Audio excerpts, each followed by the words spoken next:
ગુજરાતના ગૃહમંત્રી હર્ષ સંઘવીએ નામ લીધા વિના કેટલાક તેમના વિપક્ષી નેતાઓ પર પ્રહાર કરવાની શરૂઆત કરી છે। તેમણે કહ્યું છે કે કેટલાક લોકોની નેતાગીરી મારા નામ લીધા વિના ચાલતી નથી, કેટલાક લોકોની દુકાન મારા નામથી ચાલે છે, જેનાથી મને ભગવાને જે વસ્તુ આપી છે તેનાથી હું ખુશ છું ને આવા લોકો જે મારા વિરુદ્ધ બોલે છે તેનાથી મને દુઃખ પણ થતું નથી। આ પ્રકારે ખાનગી ન્યૂઝ ચેનલની ડિબેટ દરમિયાન તેમનું આ મોટું સ્ફોટક નિવેદન સામે આવ્યું છે। અવારનવાર વિપક્ષના ધારાસભ્યો દ્વારા ગૃહમંત્રી હર્ષ સંઘવી સામે સવાલો ઉઠવામાં આવતા હોય છે। 8 ચોપડી પાસ કરીને તેમને બોલવામાં આવતા હોય છે, તેવા શિક્ષણને લઈને તેમને સવાલો ઉઠતા હોય છે।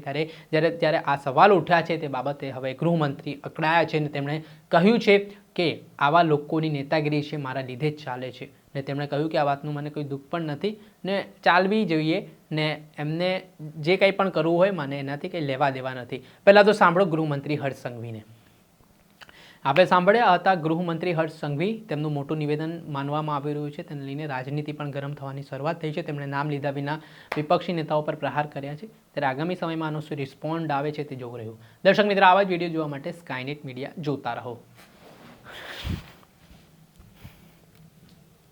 જો હું તો દરરોજ સવારે જ્યારે જાગું ને એટલે મારે તો ફિક્સ લોકો છે બધા જ, બરાબર છે, એ દરરોજ પેકેજ તૈયાર જ હોય। મારે જાગવાનું સવારે જેવું થતું હોય છે એવું અમુક લોકો તૈયાર જ હોય, કારણ કે અમુક લોકોની નેતાગીરી જ મારા નામ પર ચાલતી હોય। મને કોઈ દુઃખ નથી અને મને ક્યારેય કોઈ દિવસ ગુસ્સોય નથી આવતો।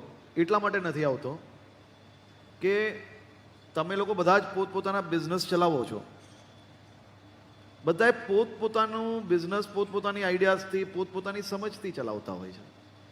હું કોઈ દિવસ ક્યારેય એકલે નથી દુઃખી થતો, કારણ કે બધા જ લોકોનું અલગ અલગ સમજ, અલગ અલગ લેવલ ઓફ થોટ પ્રોસેસ હોય છે। હું એવું માનું છું કે મારો જન્મ કોઈને મદદ કરવા માટે બન્યો છે। क्या बात, क्या बात। મદદ કરતાં કરતાં કોઈક વાર કદાચ ભૂલ થઈ બી નથી થતી એવું નથી, પરંતુ હું દરરોજ જેને મારાથી ઈર્ષ્યા હોય કે જેને મારાથી વાંધો હોય કે જેની દુકાન મારા નામે ચાલતી હોય, એની દુકાન બરાબર ચાલે કે ના ચાલે કે એની દુકાન બંધ થઈ જાય એ મારી જવાબદારીમાં નથી આવતું। મારે તો મારા સ્કોપમાં આવતું જે કામ છે એ કામમાં વધુમાં વધુ રિઝલ્ટ કઈ રીતે આપી શકાય એ જ મારે જોવાનું હોય છે। પણ હું 100% એવું માનું છું કે તમે સૌ લોકો બહુ બધી એક્ટિવિટીઝ જોડે જોડાયેલા છો અને બધા બિઝનેસમેન હું જાણું છું કે દરરોજ જે ડીલ્સ આવતી હોય। હવે સાંભળ્યા હતા ગૃહમંત્રી હર્ષ સંઘવી, તેમનું મોટું નિવેદન માનવામાં આવી રહ્યું છે, તેને લઈને રાજનીતિ પણ ગરમ થવાની શરૂઆત થઈ છે। તેમણે નામ લીધા વિના વિપક્ષી નેતાઓ પર પ્રહાર કર્યા છે, ત્યારે આગામી સમયમાં આનો શું રિસ્પોન્ડ આવે છે તે જોવું રહ્યું। દર્શક મિત્રો, આવા જ વિડીયો જોવા માટે સ્કાયનેટ મીડિયા જોતા રહો।